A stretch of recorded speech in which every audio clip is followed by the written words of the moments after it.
एक बार की बात है कि एक गांव में दो भाई रहा करते थे। बड़े भाई का नाम था अली और दूसरे भाई का नाम था अकरम। दोनों भाई अपने स्वभाव के कारण एक दूसरे के बिल्कुल विपरीत थे।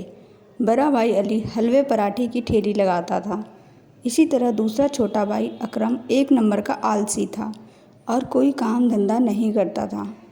अकरम बस जल्द से जल्द अमीर बनने के सपने देखा करता था। एक बार की बात है कि छोटा भाई अकरम अपनी भाभी के लिए सूट लेकर आया। अकरम ने सूट भाभी को दिया, जो अकरम की भाभी को बहुत पसंद आया। सूट देख अकरम की भाभी ने कहा, अरे अकरम, तू तो कब कुछ कमाता नहीं है, फिर तेरे पास इतने पैसे कहाँ से आए? अकरम बोला, भाभी जान, आप ये सब मत पूछा करो, मैं तो सिर्फ जुगाड़ करता हूँ और इन जुगाड़ से मैं बहुत ही जल्दी अमीर बन जाऊँगा। ये सब बातें सुनकर अकरम का बड़ा भाई अली बोला कि तू इन जुगाड़ों से भले ही अमीर बन जाए, पर ऐसे पैसों से कमाई गई तेरी अमीरी ज़्यादा दिनों तक नहीं रहेगी।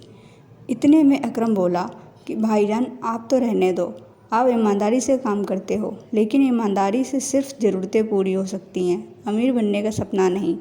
इतना कहकर अकरम हमेशा अपने बड़े भाई का मुंह बंद करा देता था। अली बाजार के बीच में हलवा पराठे की ठेली लगाता था। अली का बना हलवा अच्छी क्वालिटी का होता था, जिसके कारण ग्राहकों की भीड़ हमेशा ही अली के ठेले पर लगी रहती थी।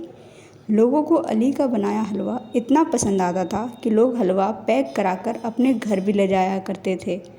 लेकिन इसमें अली को अपने मुनाफे में काफ़ी नुकसान उठाना पड़ता था। एक बार जब अली ने अपने पूरे महीने का हिसाब अपनी पत्नी फ़ातिमा को दिया, तो अली की पत्नी फ़ातिमा ने कहा कि इस बार का मुनाफे का हिसाब पिछले महीने के हिसाब से कम है। इस पर अली की पत्नी फ़ातिमा बोली कि ऐसे तो हमारा गुजारा नहीं चल पाएगा। तब अली बोला, इस महीने तेल के दाम बढ़ चुके हैं, इसलिए मुनाफा थोड़ा कम हुआ है। यह सुनकर फ़ातिमा बोली कि आप भी अपने हलवे पराठे के दाम बढ़ा दीजिए। इस पर अली बोला कि नहीं फ़ातिमा, मैं ऐसा नहीं कर सकता। अगर मैं ऐसा करता हूँ तो ज़्यादा लोग मेरा बना हलवा नहीं खरीद पाएंगे।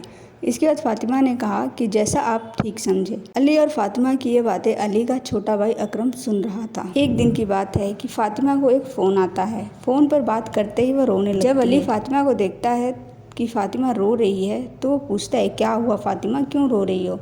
फ़ातिमा बताती है कि मेरी चाची अब इस दुनिया में नहीं रही, उनका इंतकाल हो चुका है, मुझे जल्द से जल्द चाचा के यहाँ जाना होगा। ये सुनकर अली बोलता है, रो मत फ़ातिमा, मैं भी तुम्हारे साथ चाचा के यहाँ चलता हूँ।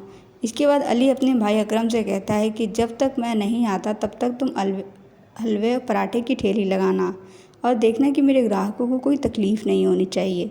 याद रखना कि मैं हलवा बनाने के लिए दुकान से महंगा और अच्छी गुणवत्ता का सामान खरीदता हूँ, तुम सस्ते के चक्कर में मत पड़ना। इतना कहकर अली चला जाता है। इसके बाद अकरम हलवे पराठे की ठेली लगाना शुरू कर देता है। ग्राहक आकर आराम से हलवा पराठा खा रहे हैं। अकरम देखता है कि पराठा बनाने के लिए तेल ख़त्म हो गया है।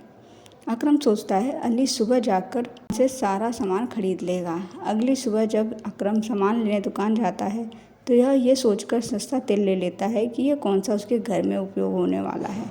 रोज़ की तरह वो लोग ठेले पर आकर हलवा पराठा खाने लगते हैं। हमने तुम्हारे यहाँ से हलवा खाया था और हमारी तबीयत ख़राब हो गई। तुम्हारा बड़ा भाई अली कहाँ है? हम हैं, उससे बात करनी है। ये कैसा हलवा बनाया है? ये सुनकर अकरम डर जाता है, क्योंकि वह कई दिनों से सस्ता और मिलावटी तेल में हलवा बना रहा था। यह बात जब अली को पता चलती है तो वह अकरम को बहुत डांटता है और अकरम से कहता है कि वह लोगों से माफ़ी मांगे। अकरम को अपनी गलती का एहसास हो जाता है और लोगों से माफ़ी मांगते हुए कहता है कि वह आगे से ऐसा नहीं, उसे अपने किए पर बहुत पछतावा है। यहाँ पे हमारी कहानी समाप्त होती है। कहानी की सीख, कहानी हमें ये सिखाती है कि हमें अपने मतलब के लिए दूसरों को तकलीफ़ नहीं देनी चाहिए। ईमानदारी और मेहनत से कमाया पैसा जीवन में सुख समृद्धि लाता है। धन्यवाद।